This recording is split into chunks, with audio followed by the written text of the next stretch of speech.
Ja, hallo Freunde und herzlich willkommen zu einem neuen Video auf unserem Kanal. Wir sind hier schon fleißig am Rumkraxeln. Melanie steigt schon hier irgendwo hoch. Ja, wir sind hier an dem ehemaligen Bunger Weingut, also Deckname Weingut 1, und bewegen uns jetzt hier mehr oder weniger auf der Schale. Eine der Elemente, die jetzt hier noch übrig geblieben sind. Und es ist wirklich kolossal. Da hinten sieht man noch ein gesprengtes Teil. Und zwar hat man das im Zeitraum 44, 45 gebaut durch die Organisation Todt. Und das ist entstanden im Zusammenhang mit dem Jägerstab, dem Jägerprogramm, weil man hier in den letzten Kriegstagen oder Kriegsjahr besser gesagt das Programm mit der Messerschmitt 262 vorantreiben wollte, weil man sich von diesem ersten strahlgetriebenen Flugzeug die größte Macht damals noch im Dritten Reich versprochen hat, weil die Alliierten durch massive Bombardements die Endmontage der regulären Jäger- und Bomberproduktion halt unterbrochen haben. Und man versuchte jetzt mit solchen gewaltigen Bauten wie diese hier, diese Messerschmitt oder andere Flugzeuge halt auch noch weiter zu bauen. Und das ist halt wirklich gigantisch. Das werden wir uns hier mal in Ruhe anschauen. Also dranbleiben.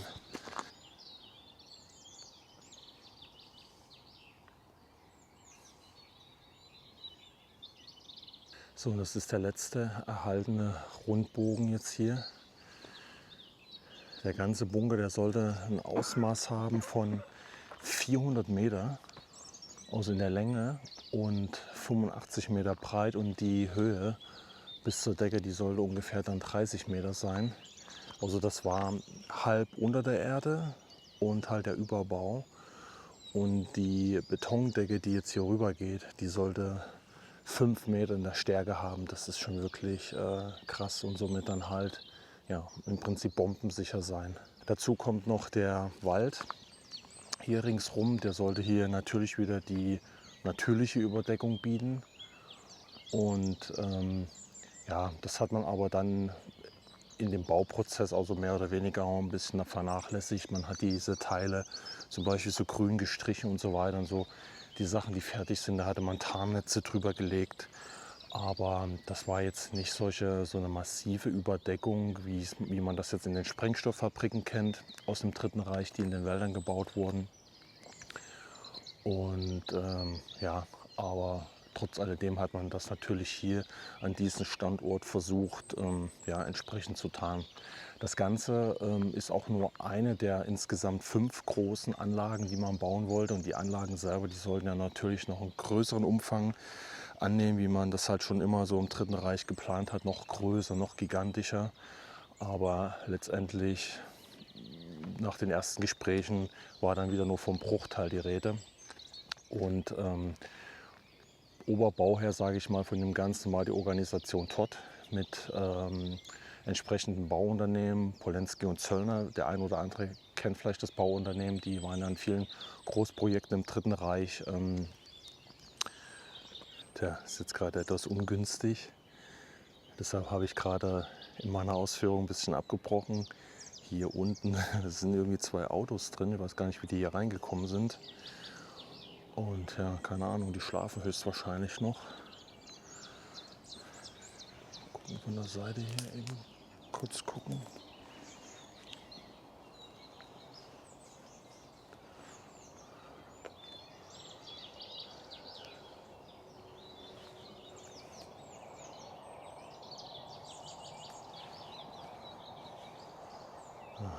Da sind auf jeden Fall 2 Autos drin. Okay, schade, sonst hätten wir da jetzt mal unten reingehen können. Aber kann man vielleicht von der anderen Seite auch. Aber wenn da jetzt welche schlafen, wollen wir die jetzt auch nicht unbedingt stören. Das ist natürlich für uns jetzt ein bisschen ungünstig. Vielleicht machen die einen Overnight oder sowas, keine Ahnung. Jetzt seht ihr nochmal den Größenvergleich. Melanie steht jetzt hier noch davor, wie gigantisch das Ganze ist. Und wie gesagt, das ist ja jetzt nur noch der letzte Streifen. Ich weiß jetzt gar nicht, wie breit der Streifen ist. Vielleicht 20, 25 Meter. Die sind jetzt noch übrig geblieben. Und das ging ja hier jetzt im Prinzip hier weiter. Hier sind ja die gesprengten Teile auch schon, wo wir jetzt hier auch drauf stehen. Hier überall an den Seiten. Ja, und wie so oft haben wir die regulären Arbeiter, Polenski und Zöllner, die haben ja auch schon um die Organisation Todt Arbeiter mitgebracht. Ich glaube so um die 1500 eigene Arbeiter. Aber das hat natürlich nicht ausgereicht.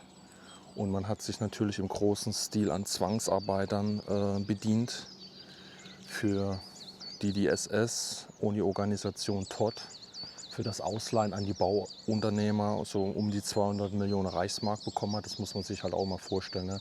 Das ist ja nicht die Arbeit an sich, dass die Menschen missbraucht wurden, sondern die SS hat ja wirklich ein florierendes Geschäft damit betrieben. Also hat ja wirklich aktiv Geld bekommen, damit die Bauunternehmen überhaupt in der Lage waren, diese Bauwerke zu errichten. Ne? Und man spricht hier von ungefähr um die 10.000 Arbeitskräfte, die hier auf dieser Anlage beschäftigt gewesen sind. Und um die 8.300 Zwangsarbeiter und Kriegsgefangene. Und davon können wir ungefähr die Hälfte, also 3.900, also man sagt grob 4.000 Menschen sind hier während des Bauprozesses umgekommen. Da werden wir hier noch 2 andere Stellen an diesem Objekt uns anschauen. Einmal gibt es ein separates Waldlager, wo die halt notdürftig in irgendwelchen Baracken in Bodennähe untergekommen sind.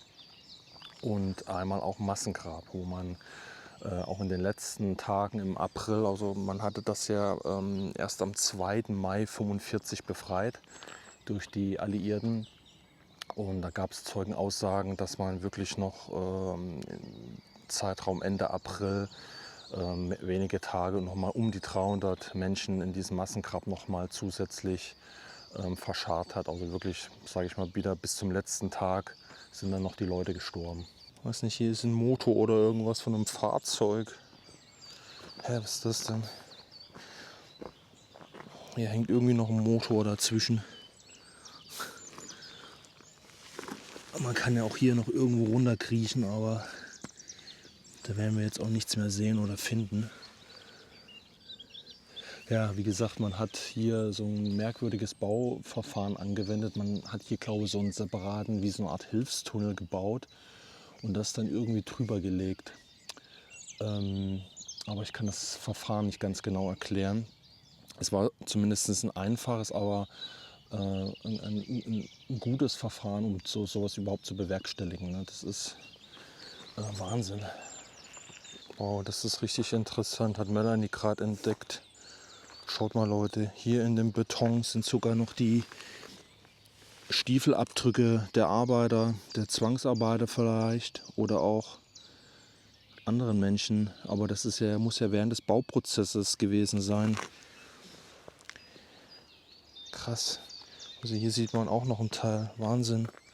Aber das ist hier echt ganz eindeutig hier. Man sieht halt auch ganz gut, wie der Waldboden das jetzt hier vereinnahmt. Ne? Das ist jetzt hier irgendwie so ein bisschen wie freigeräumt. Aber hier seht ihr ja, hier sind ja die ganzen Moniereisen, die hier rausschauen. Wenn man jetzt hier mal reinguckt, sind die Betonreste kaum noch zu erkennen. Das Ganze wurde auch, wie gesagt, am 2. Mai befreit, aber im Vorfeld halt auch nicht bombardiert. Da ist man sich auch wieder unschlüssig, warum. Entweder hat man in dieser ländlichen Gegend hier in Bayern nicht damit gerechnet, dass hier irgendwie eine Rüstungsanlage steht, oder man hat schon das Zwangsarbeiterlager hier in der Nähe gesehen und ja, aufgrund der Menschen, die in unmittelbarer Nähe sind, dann das Ganze nicht bombardiert. Das geht leider nicht so wirklich aus der Recherche hervor, beziehungsweise der Quellen, warum man das nicht gemacht hat. Oder es gab einfach lukrativere Ziele in dem Moment. Und dadurch, dass es ja überhaupt nie in Betrieb gegangen ist, außer keine Produktion hier, dass es keine Produktion von Messerschmitt gegeben hat, ja, ist das wie gesagt nicht bombardiert worden. Und in diesem Bau sollten ja noch 8 Etagen, das müsst ihr euch mal vorstellen, 8 einzelne Etagen sollten da reingezogen werden, wo man wahrscheinlich dann die einzelnen Prozesse des Baus der Messerschmitt irgendwie geplant hat. Ja, es gibt halt überall Nischen, wo man jetzt reinkriechen könnte. Ne? Das ist Wahnsinn. Ja, so wie es aussieht, haben wir jetzt hier noch einen zweiten Bogen gefunden. Also der auch noch relativ gut erhalten ist. Also zumindest die Hälfte davon. Ich habe mir jetzt gerade noch mal eben die Taschenlampe hier rausgezogen. Es werde Licht. Da können wir das hier uns auch noch mal anschauen. Oh. Was ist das denn hier? Dass man eine Vorstellung hat, wie das hier ungefähr dann aussah. Das ist, glaube ich, hier auch, genau, das müsste auf der anderen Seite da gehangen haben irgendwie. Das ist jetzt hier nach innen gefallen. Und hier oben ist der Bogen.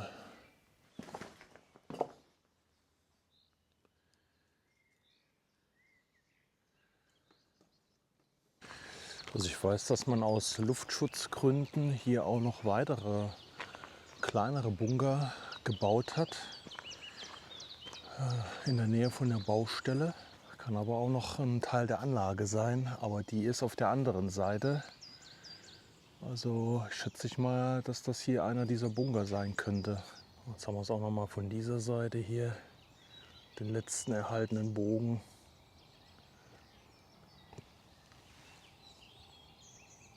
Hier sind noch die Fundamente von allen möglichen Zusatzgebäuden, die man hier in dem Bauprozess brauchte, in der Baustelle. Hier gab es auch Bahnverbindungen, die man dann hätte auch später gebraucht, um fertiggestellte Flugzeuge beispielsweise oder Teile der Flugzeuge weiter zu transportieren oder Material anzuliefern. Da wurden auch im kompletten Reich, das müsste man sich noch mal überlegen, 1944, wo er an allen Fronten Krieg gab, hat man aus diversen Ecken des Reiches noch Gerät akquiriert. Auch das ganze Gebiet hier hat man natürlich wieder enteignet, ohne Entschädigung, ohne nichts. Wie immer, hat sich einfach gekrallt. Und die ganzen Gerätschaften, die man brauchte, Kräne und so weiter, das hat man überall hergeholt und in den Wirren des Krieges alles noch hierher geschafft. Das ist auch auf einer gewissen Seite halt schon ein extremes Organisationstalent irgendwo, aber halt auch eine Bereicherung halt, dass man wieder überall alles ausgequetscht hat, um solche Bauten hier noch zu verwirklichen oder zu versuchen zu verwirklichen. So, wir haben jetzt hier nur einen kleinen, schmalen Schlitz, wo wir jetzt hier rein können. Boah, gerade eben noch so irgendwie. Boah. So, okay. So, da ist das Ganze hier.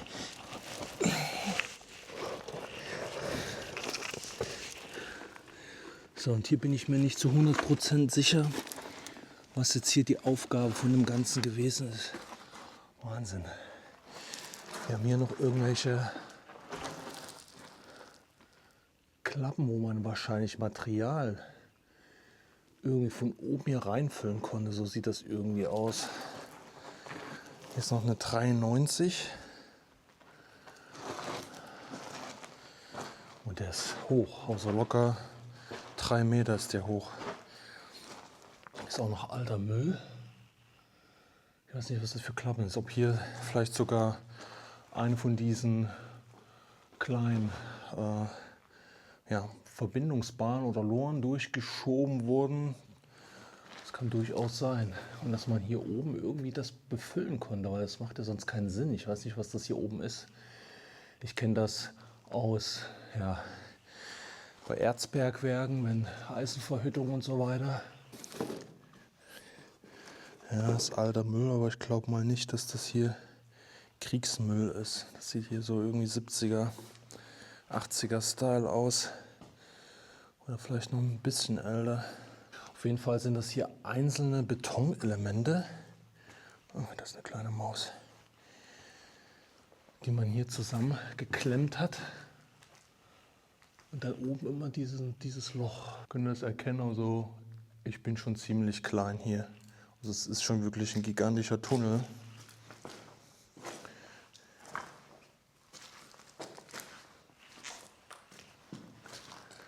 Und der ist dann irgendwann verfüllt, aber der geht halt schnurgerade Richtung der Anlage des Weinguts. Weingut 1 ist ja der Deckname. Ich bin heute auch ein bisschen früh aufgestanden. Ich weiß manchmal gar nicht, was ich jetzt erzählt habe und was nicht. Ja, sehr halt relativ früh, weil wir hier auf der Durchfahrt auch sind. Deshalb sind wir hier nochmal vorbeigekommen. Wir haben es übrigens schon mal hier angefahren, aber damals, das war nur am Regnen den ganzen Tag. Also so stark, dass wir das einfach nicht besuchen konnten. So, hier oben wird es jetzt ein bisschen enger. Wir gucken mal, ob wir hier irgendwie weiterkommen. So. Hier sehen wir nochmal die Klappen ein bisschen näher. Also immer wieder solche Klappen. Ja, dann ist das hier alles verfüllt. Wer weiß, wie viele es von diesen Tunneln hier eigentlich gegeben hat.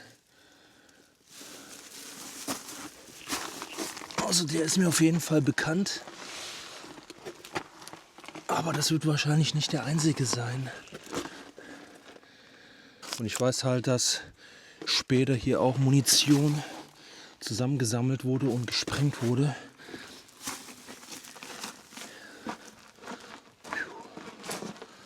Boah, schaut euch das mal an, ey. Das ist wirklich immens. So, jetzt können wir das hier eben noch mal uns anschauen. Ich gehe nämlich jetzt hier rein in so einen Hohlweg, weil hier muss eine Bahn gefahren sein. Rechts und links sieht man hier nämlich, dass diese Elemente hier weitergingen und hier wahrscheinlich auch schon zerstört sind.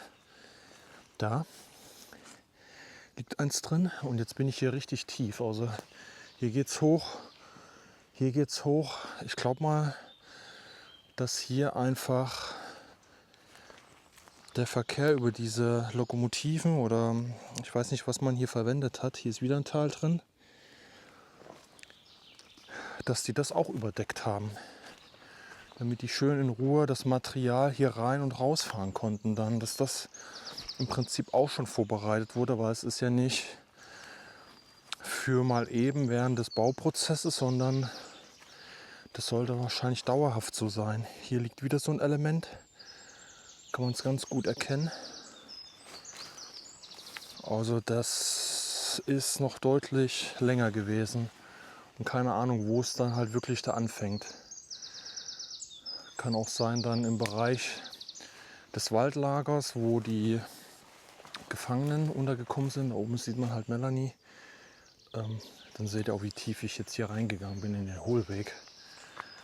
Das ist schon wirklich immens, was man hier wieder noch in den letzten, ich glaube 9 Monate waren es ungefähr gewesen, hier gemacht hat mit diesen Menschen und hier erschaffen hat. So, was halt viele auch in dem Zusammenhang mit dem Weingut 1 nicht zeigen, sind hier diese Standorte. Einmal hier von dem Waldlager. Das Waldlager, da waren ja über 2000 Männer und Frauen eingesperrt, die ja in provisorischen Erdhütten und Hütten aus Span, Holzplatten und so weiter gehaust haben, unter ganz widrigen Bedingungen. Und da hat man hier jeweils solche kleinen Gedenkpfade auch angelegt. Es gibt einmal hier diese 2 Betonwände, wo auch noch diverse Informationen drin steht und Fotos. Und auch hier überall an den Seiten entsprechend Sprüche. Und man kommt dann hier auf diesen Betonsteg dann entsprechend zu dem Platz, wo jetzt hier zum Beispiel das Waldlager gestanden ist. Man sieht hier noch die provisorisch ausgehobenen Gruben. Das war nicht besonders tief.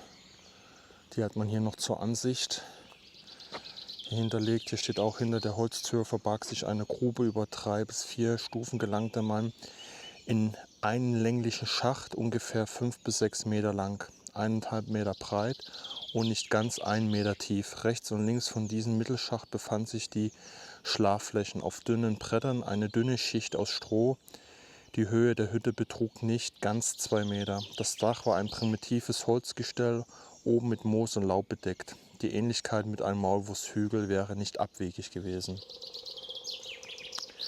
Ja, und genau das ist es halt, ne? Also man sieht hier noch die vereinzelten Gruben ganz dicht beieinander. Das waren im Prinzip diese Hütten, wo die Menschen gehaust haben. Ja, und dann halt zu ihren Arbeitsflächen halt auch gebracht wurden. Ja. Also das Weingut ist jetzt hier von diesem Standort aus ungefähr 1,2, 1,3 Kilometer. Das hieß, die mussten halt von diesem Standort auch immer wieder diesen Weg auch bis darüber bewerkstelligen. Und dann natürlich mit der Unterernährung und alles, das merkt man schon. Hier auch die nächsten Gräben, und das war hier alles voll. Sie standen richtig viele von diesen Erdhütten, also wirklich ganz lapidare Sachen, also überhaupt nichts Großes, noch nicht mal so eine typische Baracke, wie man sie halt kennt, gar nicht. Und hier ist sogar noch was Betoniertes. Da. Das wird aber wahrscheinlich dann auch schon wieder ein Gebäude gewesen sein, das irgendeine besondere Aufgabe hatte.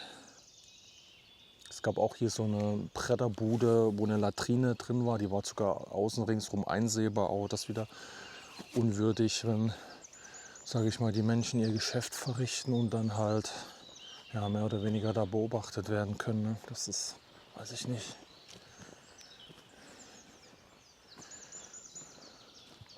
Ja, und hier geht es immer weiter. Ne? Hier die nächste Grube, dahinter schon wieder die nächste, die nächste, die nächste. Und das war im Prinzip dieses Waldlager. Hier, wo diese ganzen Bäume mit so einem Strich versehen sind. Das ist im Prinzip hinter dem Waldlager. Das Waldlager ist hier der Appellplatz gewesen. Also hier antreten und immer durchzählen. Und die Häftlinge haben mir auch beschrieben, dass egal ob derjenige tot ist, auf jeden Fall muss er dann da liegen und zählbar gewesen sein. Also das war halt wohl das, was mich am wichtigsten war. Immer durchzählen, wie viele Zahlen, also wie viele Häftlinge sind im Prinzip da, stehen zur Verfügung und können praktisch in diese Bautrupps eingeteilt werden.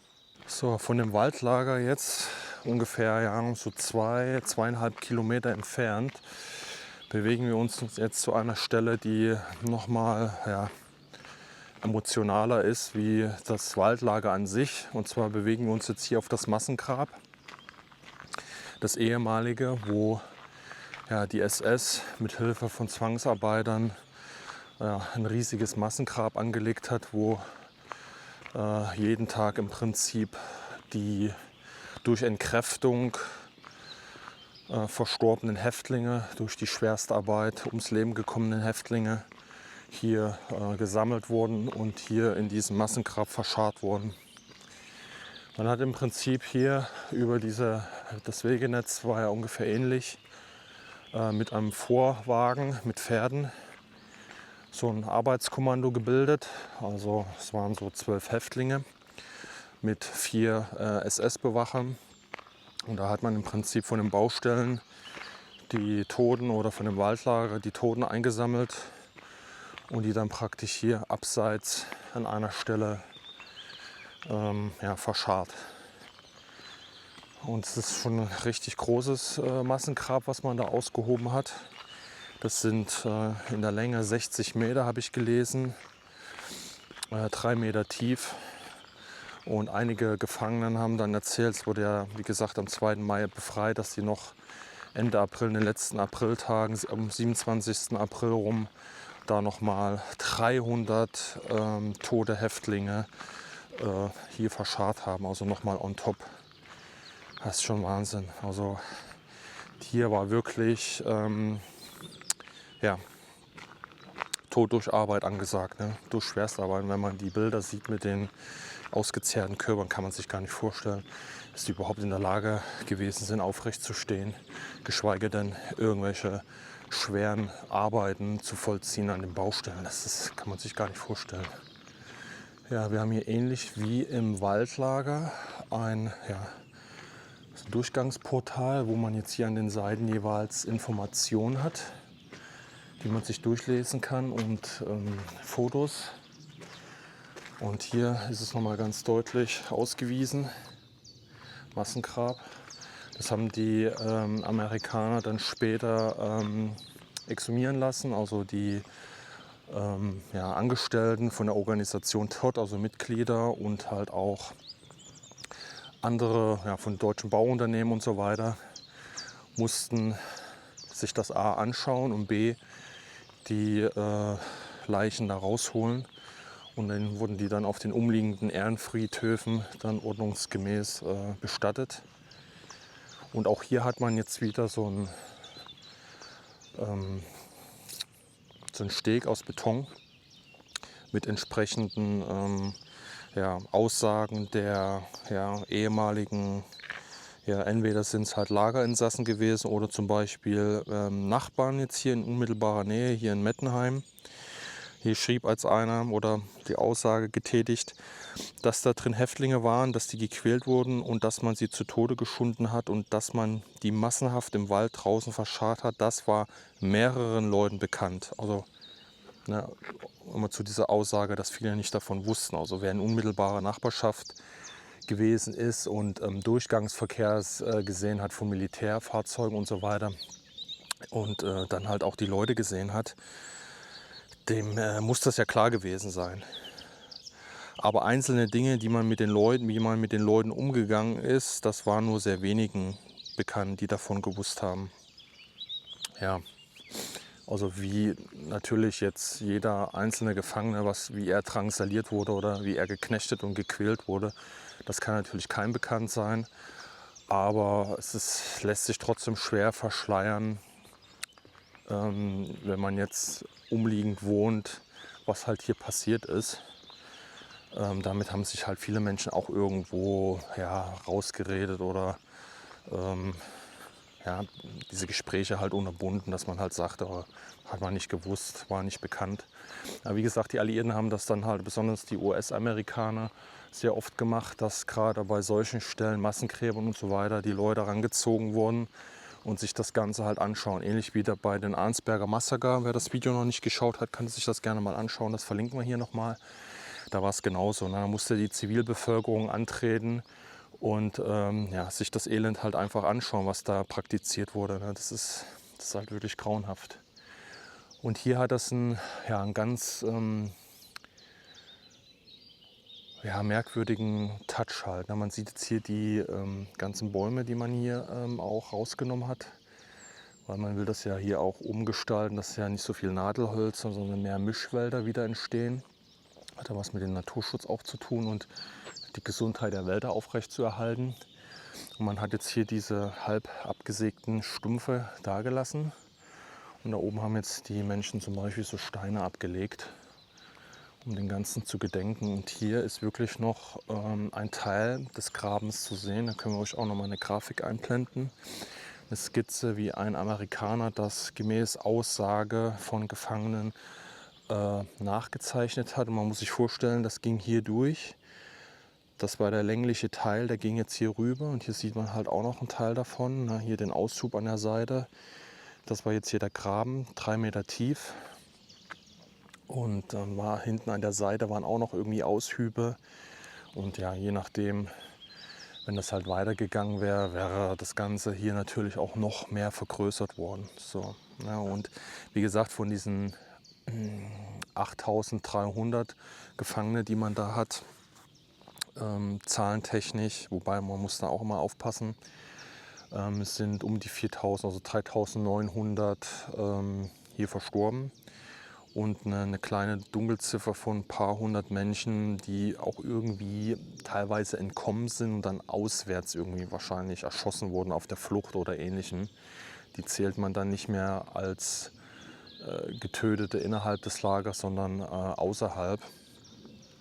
Und ja, hier schreibt man es halt auch nochmal, Massengrab. Wir stehen ja so praktisch direkt davor. Das Arbeitskommando am Massengrab bestand aus 12 Häftlingen und 4 SS-Wagen. Wenn wir zum Grabe ausrückten, zogen wir die Totengräberkleidung in einer kleinen Hütte südlich des langen Grabens an. Also war da irgendwo eine Hütte, wo praktisch diese Kleidung aufbewahrt wurde. Dann gingen wir ans Westende des Grabens. Das Kommando wurde aufgeteilt. Einige Männer arbeiteten in der Grube und legten die Leichen hinein. Andere Männer schaufelten auf Befehl der SS Erde drüber. Die Körper waren sehr mager und mit hervorstehenden Rippen, ohne Fleisch daran. Ihre Beine waren so dünn wie ein Knochen. Aussage eines Häftlings, Juni 1945. Ja,